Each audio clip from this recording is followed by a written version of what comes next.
John chapter 15, verse 16. A very familiar passage of scripture that many of you will recognize upon reading. John chapter 15, verse 16. If you haven't seen that. Amen. And the word of the Lord declares, ye have not chosen me, but I have chosen you and ordained you that ye should go and bring forth fruit, and your fruit should remain. And whatsoever ye shall ask of the Father in my name, he will give it. For this moment that we have today, allow me to tag this text. Wow, that's amazing. Wow, that's amazing. I hope you are praying for me this week.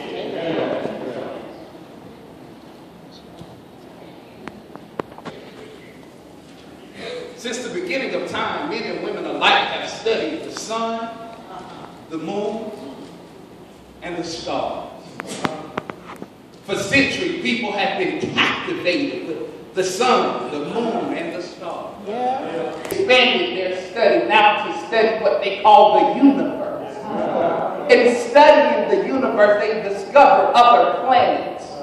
And even now, although this has been studied for hundreds of years, they begin to discover more and more about this universe. It's interesting to me that they realize the more they discover about the universe, they realize the more they need to discover about the universe. So from the beginning of time until now, they've been studying the universe. And I've even taken some time to do some Google searches and think about things of the universe. And when I'm discovering the universe, all I can say, wow, that's amazing. Can I share a few things with you that I've discovered about the universe? And since the universe is so grand, I was shortening my search to just the earth. Here it is. You must understand that the earth sits approximately 93 million miles away from the sun. Isn't it amazing? At that far distance, the sun is hot enough to keep you warm in the winter. The sun is hot enough to make you sweat in the summer, although the earth is 93 million miles away. And all I can say, wow, that's amazing. But then you have to understand the earth is at the right spot in the universe. Because if the earth was any closer, the sun is so hot that we would burn up. But if the earth was further away, we would be too far from the sun that we would freeze. And all I have to say, wow, that's amazing. But then you can go a little deeper and realize that the earth does not sit straight up and down. But the earth actually sits at a 23-degree angle. It's tilted on its axis. And you must understand that that is important for the simple fact that the angle in which the earth sits upon allows the earth to deflect some of the heat that is coming towards the earth. Not only is it sitting on a 23-degree axis, the earth is rotating at approximately 1,000 miles per hour. This is very important because if the earth slows down on its axis, the days will become longer and the nights will become longer. And earth as we know it could not exist if the days were longer and the nights were longer. Wow, that's amazing. But even we can walk around planet Earth and you have to look at the depth of the ocean. Do you realize if the oceans were any deeper, it would be too much water on Earth that it would suck all of the oxygen and carbon dioxide out of the atmosphere, and me and you could not breathe. And if me and you could not breathe, we could not live. All I have to say, wow!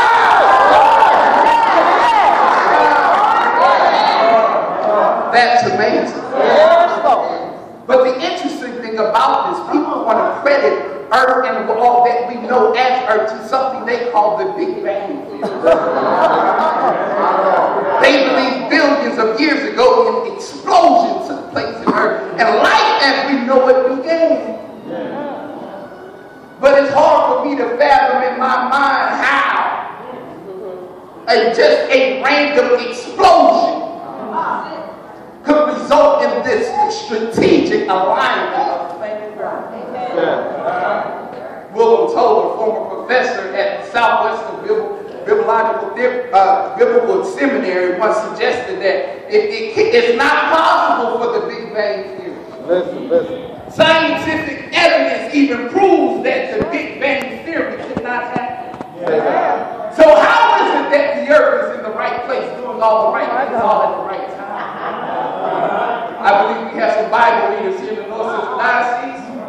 And I can answer that question simply by opening the first cover of my Bible. And in my Bible, I'm introduced to Genesis chapter 1, verse 1. And the scripture declares, in the beginning, God created. And all I can say, wow, that's amazing that God had the foresight to align the earth right where it needed to be to make it do what it needs to do all at the right time. Wow. That's amazing. But then as a child, I learned in Sunday school, he's got the whole world. And it's in the mean that God is so amazing that he can control the whole earth and the ball of his hand. But I like what Genesis chapter 1 verse 2 says, and the earth was without form and void, and darkness was on the face of the deep, and the Spirit of God moved upon the face of the water. I like that because that tells us God started with nothing. Yes, Lord. Thank you, Lord.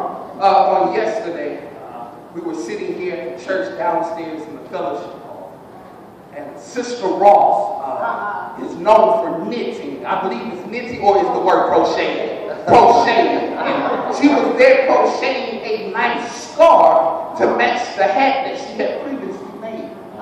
See, Sister Ross has the ability and the knowledge to crochet. But what I discovered as she was doing the act of crocheting, she was utilizing a ball of yarn that was in a bag next to her. Watch this. Although Sister Ross had the ability to crochet, she could not crochet anything unless she had something to use. She could not create a hat, a scarf, or a sweater unless she had something to use. Let me help you this morning. God, he created all of this with nothing to use. And when I see that God can take nothing and create something, all I can say, wow. That's amazing. But it doesn't stop there. You can go throughout the biblical text. You can go there to see the children of Israel after leaving Egypt, found themselves at the Red Sea, and the word of the Lord declared that God wanted the Red Sea. They did not walk across on mud, but they walked across on dry land. And when I think about that, I can say, wow, that's amazing. But why after they walked across the Red Sea and while in the wilderness, God rained manna from heaven or bread from heaven. God caused the rocks to become water fountains. God guided them with a cloud by day and fire by night. And all I can think is, wow. That's amazing. But here it is, if you read throughout the biblical text, the Bible is really a long story about God, the Creator, having the desire to be in relationship with creation. Listen.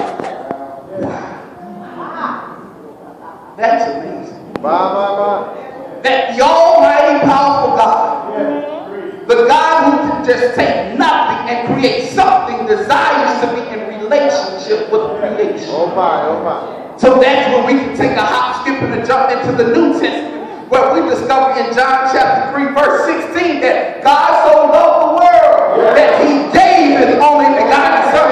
Why? Because the Creator wanted to be in relationship with creation. And I say, wow, that's amazing. If we look at the Son who he gave us, this Son born to a Virgin Mary. Wow, that's amazing. This Son who at the age of 12 declared to his parents, do you not know I must be about my Father's business? Wow, that's amazing. This Son who at the age of 30 was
about a miracle or an awesome wonder. But in John chapter 15, verse 16, I find something even more amazing. Jesus is having a conversation with his disciples. See, his disciples were just ordinary group of men. But Jesus said in his word, ye have not chosen me, but I have chosen you. This may not mean anything to you, but you must understand who the disciples were. Can we talk about a few of them? In the midst of this group stood Matthew, a disciple who was once a tax collector, a cheater of the people who used and abused the people. But in the midst of his dishonesty as a tax collector, Jesus said, follow me. And Jesus calls him. Can we go on? Then we find Peter. Peter would go on to deny Jesus 3 times. Peter had a little bit of an attitude and a bad mouth, but yet Jesus still chose him. Can I introduce you to Thomas? Thomas would go on to doubt Jesus, that he had risen from the grave. But even though he was going to doubt Jesus, Jesus still chose him. Can I introduce you to Judas? Judas betrayed Jesus. Although Jesus knew Judas would betray him, he still chose him. Can I introduce you to the whole group? Jesus in the garden of Gethsemane is praying and crying out to God, and his homeboys who he thought had his back were somewhere asleep. But yet Jesus.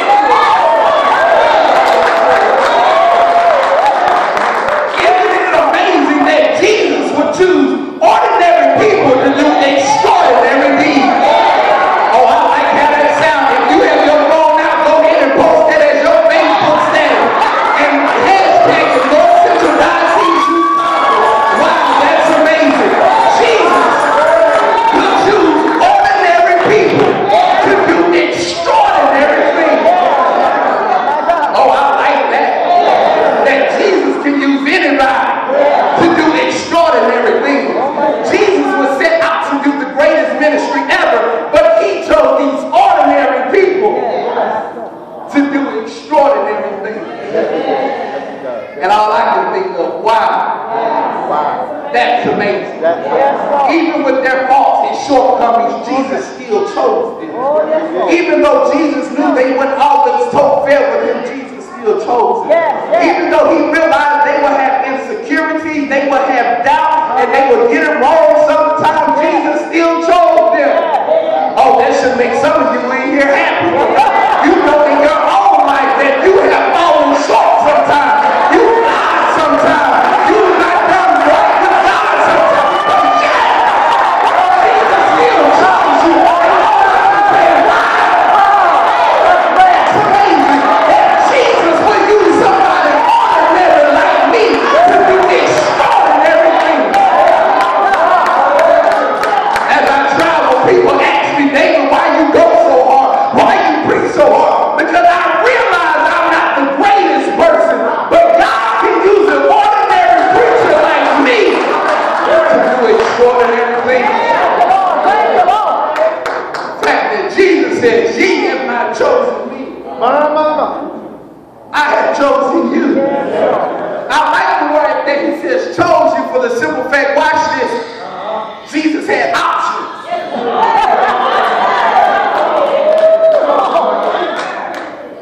He didn't have to choose you. He didn't need you. But he chose you. Did I not just tell you how in Genesis God did all these things with nothing? Do you believe when God jumped over to the New Testament, he all of a sudden needed something to do something? No. Jesus had a choice. He didn't have to choose you, but he did. And when I realized he chose me, although he didn't have to choose me, I can say, wow. That's amazing. One of my fondest memories growing up in Folsom, Louisiana is elementary school. And one of my favorite memories about elementary school is recess. I like recess. Sister Bland, I'm discouraged because I hear now there are a lot of schools that don't even have recess. I pledge to you today that if I'm ever blessed with children, my children won't attend school that don't have recess. Because at recess you learn a lot. At recess you grow up a little bit. At recess you have a lot of life experiences. And watch this. At recess you will find out things that'll help you preach 20 years later. Can I tell you what happened at recess? During this time of year, it's basketball season, and so during recess, Bishop Austin, we would play basketball. And this is how the game began. Before the game started, we would have to pick teams. There were 2 captains chosen to pick teams, and they had to choose who they wanted on their team. Watch this. Even as little elementary children, we had good management skills because we knew who to choose. Watch this. The first person you would usually choose was the best shooter. The reason you wanted the best shooter is because the object of the game is to score more points than the other team. So you need somebody on your team who can shoot the ball. Secondly, you would choose the person who was the tallest. The reason you wanted to choose the tallest person because they could rebound and play defense and get the ball back to you. The third person you wanted to choose somebody who was quick. They had the ability to run the court. They had the ability to get steals and get you the ball back so that you could win the game. And watch this. The fourth person you would choose, watch this, is the person that chose you yesterday.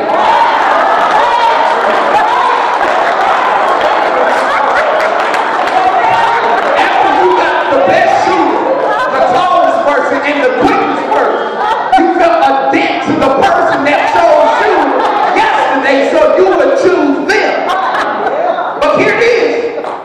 After the best shooter was chosen, the tallest person was chosen, the quickest person was chosen, the person that picked you yesterday was chosen. Oftentimes there was still somebody else on the sideline.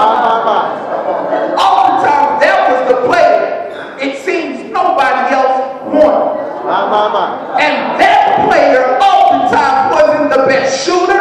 That player was short. That person didn't have no quickness. That person didn't even play yesterday, so they couldn't choose you. But look, you needed somebody to fill your team. So you finally picked. After you said, I can play with a short number of people. I don't need everybody on my team. You would pick that person who was left on the sideline that nobody else wanted. Let me help you this morning. I know you are high and mighty. I know you are educated. I know you've done things right all your life. But there are some people in here who realize I am not the best shooter. I am not the tallest. I am not the quickest. I didn't even pick Jesus. But yet, although in my short time and in me being small, nobody else wanted me through Jesus.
Another example, coming up in the next few weeks or so, there will be the NFL draft. 32 teams in the NFL will go through the process of drafting players.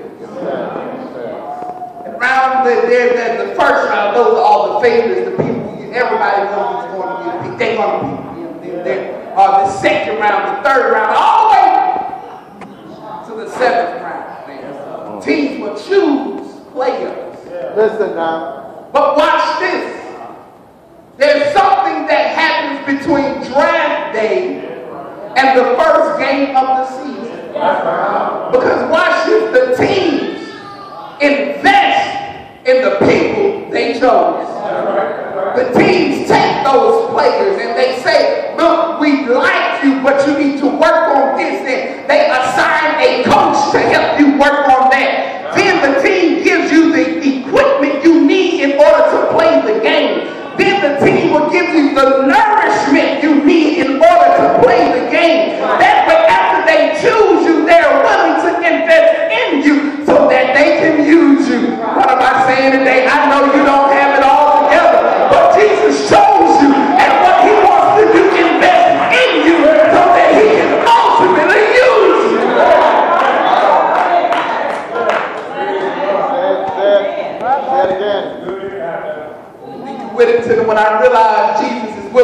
invest in me, all I can say is wow.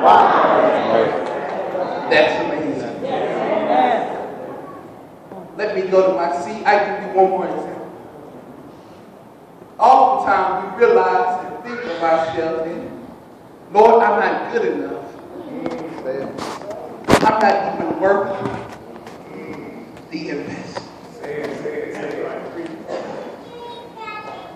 When I look back over my life, I realize I'm not even worth the investment. When I look back over my life, I can realize, Lord, I remember 2 years ago when you told me to do something and I declared to you I wouldn't. I remember all the times you told me to go right and I kept going left. I'm not worth the investment. I don't even look like one of those Christians. I'm not worth the investment. I don't talk like one of those Christians. I'm not worth the investment. Lord, I've messed up so many times. I lied last night. I'm not worth the investment. In my young age, I didn't feel I was worth anything. I'm not worth the investment. Lord, I don't have it together. I have sin in my life. I have failures in my life. How could you use me? Listen now.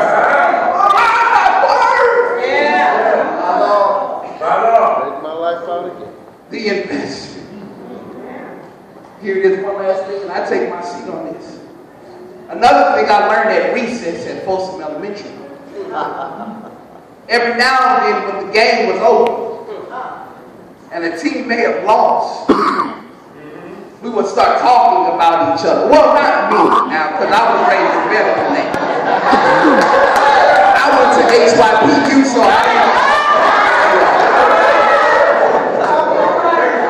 I just stood around and listened. And oftentimes when we would begin to talk, well, they began to talk. The famous joke was your mama jokes. And people, when they wanted to get serious, they would start talking about your mama. And one of the famous jokes at Folsom Elementary was, here it is, your mama shops at the salvage store. Let me explain Folsom, Louisiana to you. Folsom, Louisiana is a very small town. Growing up there, we had one stoplight. Folsom, Louisiana is not that big. And when I was in elementary, in the middle of Folsom, or somewhere towards the middle of Folsom, they opened a store called the Salvage Store. All right. Through the lens of my young eyes, the Salvage Store was a very dingy store.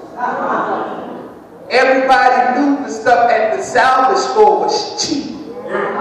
So when we wanted to talk about each other, we would say, your mama shop at the Salvage. Break it down. Watch this. The Salvage Store was a place that sold grocery items that were either about to expire shortly or were considered damaged goods. The Salvage Store sold items that Winn-Dixie and Kroger and other major grocery stores would not sell because they didn't fit what those stores or the image those stores wanted to portray. They would sell stuff that other people didn't want, but somebody really needed. The Salvage Store was a place that, as a little kid, I did not want to be associated with. Because I was happy to realize, my parents could shop at the major stores. They didn't have to shop at the Salvage Store. I realized that, so I wasn't worried about anybody talking about my mama shopping at the Salvage Store. But I remember one day I got home and my mother was there and she had cooked, and I sat there and ate good, and I was like, Mama, that was a good meal. You are a good cook, but you outdid yourself today. That was a good